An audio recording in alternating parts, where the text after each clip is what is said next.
Paris ഒളിമ്പിക്സിൽ 6ാം medal സ്വന്തമാക്കി India. പുരുഷ വിഭാഗം 57 കിലോഗ്രാം ഫ്രീ സ്റ്റൈൽ ഗുസ്തിയിൽ അമൻ സെഹാവത്ത് വെങ്കലമണിഞ്ഞു. പ്യൂർട്ടോറിക്കോ താരത്തിനെതിരെ ആധികാരികമായാണ് അമൻ ജയിച്ചു കയറിയത്.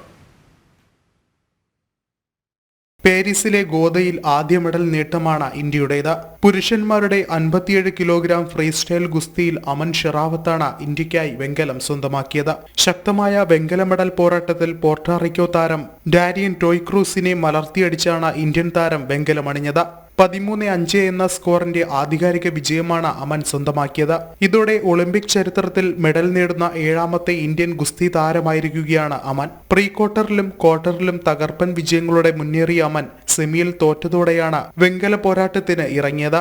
നേരത്തെ സെമി ഫൈനലിൽ ലോക 1ാം നമ്പർ താരവും ലോക ചാമ്പ്യനുമായ ജപ്പാന്റെ ഹിഗുച്ചിയാണ് അമനെ തോൽപ്പിച്ചത്. സ്പോർട്സ് ഡെസ്ക്, ജനം.